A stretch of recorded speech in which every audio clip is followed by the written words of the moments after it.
Radhe Radhe everyone, welcome back to my channel topper stop. कैसे हैं आप सब? मैं ठीक नहीं हूँ, इस टाइम मैं माइग्रेन में हूँ। स्टिल मैं वॉइस ओवर कर रही हूँ। क्या करें भैया, काम ही ऐसा है। मतलब, और ये बात मैं आपको क्यों बता रही हूँ, क्योंकि कई बार हमारी जब तबीयत ख़राब होती है या हमारा मन नहीं होता है किसी चीज़ को करने का, तो वी मेक एक्सक्यूजेज़ कि छोड़ना बाद में कर लेंगे। बट काम काम होता है, आपको करना होता है, चाहे आपकी कोई भी सिचुएशन हो। तो अभी सुबह का टाइम था, ये जो पहले दिन का व्लॉग था जिसमें मैं घर पे थी, मैंने काम किया था, मेरी मम्मी की तबीयत ख़राब थी, उसके अगले दिन का है।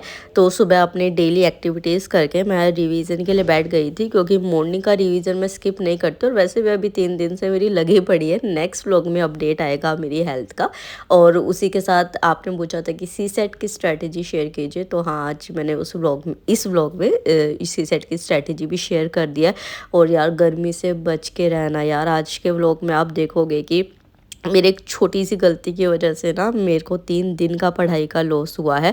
तो मेक श्योर आप बाहर जाओ ना तो अम्ब्रेला लेके जाओ, कैप लगा के जाओ। वो पतला सा दुपट्टा से कुछ नहीं होता है, कैप ज़रूर लगा के जाओ। और जो बिल्कुल पीक आवर्स है ना, सनशाइन वाले जो दिन के होते हैं, मतलब उसमें ना 10 बजे भी अब इंक्लूड हो गया है सुबह के, तो उसमें आप अवॉइड ही करो जाना। तो लाइब्रेरी में जाने से पहले मैं घर का सारा काम ख़त्म करके जा रही थी, क्योंकि देखो घर पे तो नहीं रह सकते ना अब डेली बेसिस पे, क्योंकि घर पे वो पढ़ाई नहीं होती और नीचे आपको पता है कंस्ट्रक्शन हो रही है, जिसकी वजह से कितना वो साउंड होता है। तो घर पे नहीं पढ़ पाते और घर में ना आलस आ ही जाता है। तो इस वजह से मैंने काम ख़त्म कर दिया था कि चलो मम्मी को तो ना करना पड़े, और मैं अपना करके फिर लाइब्रेरी जा रही थी। पर उस चक्कर में मैं लेट हो गई थी, और जिसकी वजह से थोड़ा सा धूप मुझे लग गया था, क्योंकि मेरी लाइब्रेरी थोड़ी सी दूर है। थोड़ी सी दूर क्या, मतलब 7-8 मिनट का वॉकिंग डिस्टेंस है। तो इसमें मैं क्या रिक्शा लूँ, मुझे ऐसा लगता है कि आधा किलोमीटर है, तो आधा किलोमीटर तो वैसे भी वॉक हो जाएगा तो अच्छा रहता है। बट प्रॉब्लम ये है कि अब धूप सुबह के टाइम भी बहुत ज़्यादा होने लग गई है, जिसकी वजह से इशू होता है। तो मैंने अपना लंच पैक कर लिया था, अपनी सारी बुक्स रख ली थी, क्योंकि जैसे मुझे पता था कि मम्मी की तबीयत ख़राब है, तो मैं 2-3 बुक्स ना घर पर ले आई थी, क्योंकि मुझे ये था कि हाँ, मेरे को पढ़ना है जल्दी से जल्दी। और मॉक्स भी देने, हालांकि मॉक्स मेरे वहाँ पे नहीं थे। तो यार, अभी बहुत कम टाइम बचा है, तो आप अपने मॉक्स देना शुरू कर दो अच्छे तरीके से, जितना हो सके डेली बेसिस पे एक मॉक दो ही दो। और एक मॉक के लिए ऑप्शन भी है आपके पास। यार, जब मैंने अपनी यूपीएससी प्रिपरेशन स्टार्ट की थी ना, हर दिन एक नया चैलेंज आता था, लाइक न्यूज़पेपर का ढेर, एनसीईआरटी कब खत्म होगी, और मॉक टेस्ट से भी एक डर रहता था। तो तब समझ आया कि सिर्फ मेहनत नहीं, सही स्ट्रैटेजी और सेल्फ एवल्यूएशन का होना बहुत ज़रूरी है, वहीं से सफलता मिलती है। तो यार, यहाँ पे ना टेक्स्ट बुक ने एक पास लाइट टेस्ट लॉन्च किया है, जो कि बहुत अच्छा है यूपीएससी के लिए। इसके फीचर्स क्या है कि 300+ टेस्ट इसमें मिलते हैं, प्रीलिम्स के हर सब्जेक्ट की थोरो प्रैक्टिस आपको मिलती है, 170+ पीवाईक्यूज मिलते हैं, 2011 से 2024 के असली सवाल जो आपको ट्रेंड समझाते हैं, डेली समाधान, करंट अफेयर्स आपको मिलती है, और रोज की चीट शीट्स मिलती है, और क्विक समरीज मिलती है, ताकि आप इजीली सारी चीज़ों को याद कर सके। इन चीट शीट में स्टैटिक टॉपिक्स आपके अच्छे से रिवाइज हो जाएंगे, मेंस आंसर राइटिंग टेस्ट भी मिलेंगे, जिसको आप एवेल्यूएट कर सकते हैं, इंप्रूव करेंगे और परफेक्ट हो जाएंगे। तो यहाँ पे और एक चीज़ है, पहले ये बहुत अफोर्डेबल है, बट अगर आप ये कूपन कोड लगाते हैं मेरे वाला जो स्क्रीन पे आपको दिख रहा है, तो आपको और डिस्काउंट मिलता है। तो देर किस चीज़ की कर रहे हो यार, हर चीज़ आपको यहाँ पे अवेलेबल मिल रही है। अपने टेस्ट देना शुरू करो विद टेक्स्ट बुक। तो यहाँ मैं लाइब्रेरी में आ गई थी, और लाइब्रेरी में आके क्या, एक फोकस और कंसंट्रेशन से स्टडीज़ होती है ना, वो बहुत अच्छी रहती है। और देखो, मैं ऐसे लड़के लड़के में कुछ फ़र्क नहीं करती, बट जब पिछली लाइब्रेरी में ट्रायल के लिए गई थी ना, तो मैं जस्ट जाके जहाँ सीट पे बैठी, उसके साइड में एक लड़का बैठा हुआ था। मुझे शायद 10 मिनट हुए थे और मैं पूरा फोकस से पढ़ रही हूँ, and he was keep on disturbing me. कभी क्वेश्चन पूछा, आप भी सिविल सर्विसेज के लिए कर रहे हो? हाँ, मैं भी कर रहा हूँ। अच्छा, हाँ, मैंने देखा किसी और का कुछ स्लिप लगा हुआ था कि ये है। भाई, मैं तेरे से मुंह फेर के बैठी हूँ, तुझे समझ नहीं आ रहा कि मैं इंटरेस्टेड नहीं हूँ बात करने में, मैं कितना फोकस होकर उसको पढ़ रही हूँ बार बार चीज़ को। और उसने मुझे इतना परेशान किया ना। तो यहाँ पे लाइब्रेरी में पता नहीं अंकल का क्या थॉट प्रोसेस है या क्या है, किस तरीके से, मतलब जिस रूम में मैं बैठती हूँ ना, सारी गर्ल्स हैं, तो कोई ना ऐसा डिस्टर्बेंस का सीन ही नहीं होता। ज़्यादा से क्या होता है, वो देख लेते हैं कि हाँ, किस तरीके से ड्रेसअप होके आई है या कुछ भी, बट डिस्टर्बेंस नहीं होती है। तो मेरे को लगता है कि हाँ, स्टडी एरिया में ना थोड़ा इस तरीके का माहौल एक प्लस पॉइंट होता है। मैं अगेंस्ट नहीं हूँ, मेरे खुद बॉयज़ फ्रेंड्स हैं, बट मैं जस्ट आपको एक बात बता रही हूँ। एक और चीज़, थोड़ी सी मिसअंडरस्टैंडिंग हुई थी पिछले ब्लॉग में। कि जिसमें मैंने कहा था कि मैं और भी काम करूँगी अपने चैनल्स को लेके। तो हाँ, कंटेंट क्रिएशन उसमें वर्क था और मेरे पेरेंट्स ये चाहते हैं कि चलो ठीक है, ये एग्ज़ाम्स हो जाए अच्छे तरीके से, सब कुछ हो जाए, बट मैं अपनी डेंटल प्रैक्टिस को रिज्यूम करूँ अगेन। तो वो सब कुछ अभी का कुछ मतलब कुछ नहीं है इस तरीके का। बट देखो, बात ये है कि पिछली वीडियो में एक कमेंट भी आया था, शायद मैं आप लोगों को अच्छे तरीके से समझ नहीं पाई, किसने कहा मैं सिविल सर्विसेज को छोड़ दूँ। अगर मेरा यूपीएससी नहीं भी हुआ किसी भी स्टेज पे, प्रीलिम्स मेंस इंटरव्यू में, तो मैं स्टेट पीसीएस के लिए जाऊंगी। बट सिविल सर्विसेज के लिए यार मैंने अपनी ज़िंदगी के कई साल दिए, मैंने सेक्रीफाइसेस किए हैं उसके लिए, तो मैं उसको नहीं छोड़ूंगी किसी भी उस पर। बट क्योंकि हमने इतने ज़िंदगी के साल अपने सेक्रीफाइस किए ना, हमने वो ऑर्डिनरी चीज़ें भी नहीं की जो सच में इस फील्ड में है, इस स्टडी वर्क एरिया में है। तो हम समझते हैं इस बात को, तो हम बस अपने आप को दोबारा खोजना चाहते हैं, हम दोबारा अपने आप को एक्सप्लोर करना चाहते हैं, अपने आप को एक चांस देना चाहते हैं कि जो ज़िंदगी हमने नहीं जी, हम अपनी स्टडीज़ के साथ उस ज़िंदगी को भी जिए। सिर्फ इतनी सी बात है। तो मैं आपसे कंप्लेन नहीं कर रही हूँ, मैं जस्ट एक आपको ब्रीफ दे रही हूँ कि हाँ, ये चीज़ है, ठीक है। तो यहाँ पे मैं अपना लंच करते करते पढ़ रही थी, रिवीजन कर रही थी करंट अफेयर का। आप कई लोग कहेंगे कि अच्छा, आप शूट भी तो करते हो, वीडियो भी डालते हो, उसमें टाइम वेस्ट नहीं होता है क्या? आपको मतलब खाते हुए कैसे कर रहे हो? देखो, ये मेरा काम है, तो एक तरीके से मैं 3 चीज़ कर रही हूँ, मैं पढ़ भी रही हूँ, मैं खा भी रही हूँ और मैं अपना काम भी कर रही हूँ यहाँ पे। फिर मैं अपने PYQs को निकालती हूँ, क्योंकि मैं ज्योग्राफी कर रही थी, तो मैंने अपनी ज्योग्राफी के PYQs को करना शुरू किया। अच्छा, आप लोग बहुत सारे पूछते हैं कि PYQ एनालिसिस कैसे करें। तो देखिए, PYQ एनालिसिस के ना आपको पहले सिलेबस अच्छे से पता होना चाहिए।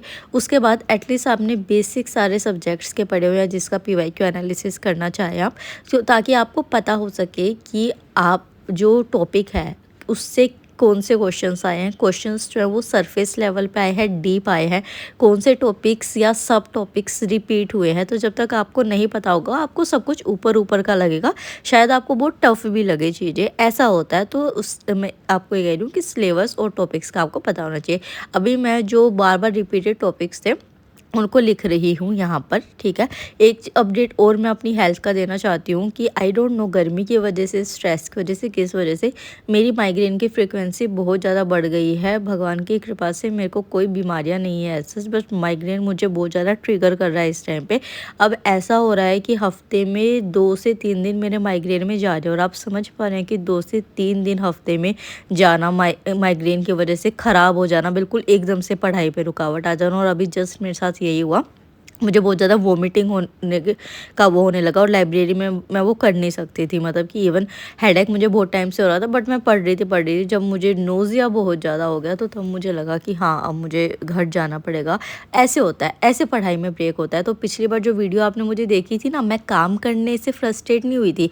इवन मैं वो गर्ल हूँ कि जिसका एग्जाम्पल और रिलेटिव्स जो हैं वो अपनी लड़कियों को देते थे कि इसके जैसे काम करना सीखो, खाना बनाना सीखो, चीज़ें कर लो। मेरा बहुत सेवा भाव है मेरे अंदर, तो मेरे को काम करने से दिक्कत नहीं। बट जब ऐसे पढ़ाई पे ब्रेक लगता है ना, किसी भी रीज़न की वजह से, मुझे उससे फ्रस्ट्रेशन होती है।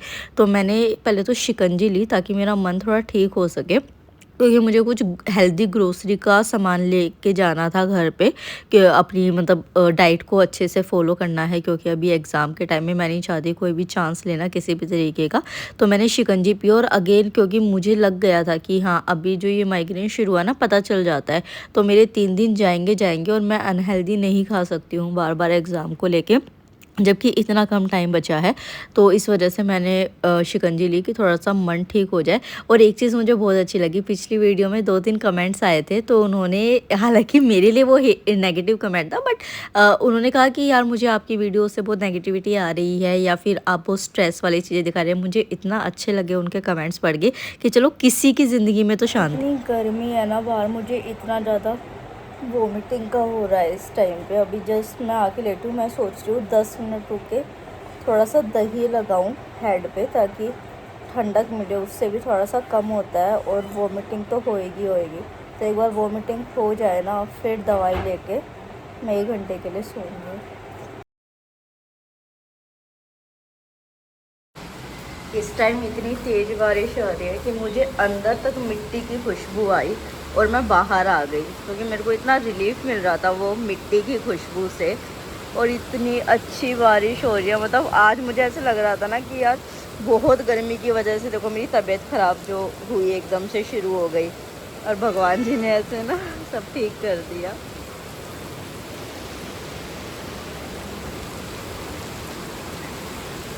तो हालाँकि मुझे माइग्रेन इस टाइम भी था, बट वो इतना ज़्यादा सीवियर नहीं था, तो मैंने सोचा मैं पढ़ूँ। तो पहले मैं जो मिक्स सीड्स लेके आई थी, इसमें कुछ क्रैनबेरीज़ भी थी, कुछ ब्लूबेरीज़ थी, कुछ ड्राई फ्रूट्स थे। तो ये वाली चीज़ और डिटॉक्स वाटर जो धनिया, जीरा और सौंफ का होता है, वो लेके मैं पढ़ने के लिए बैठ गई।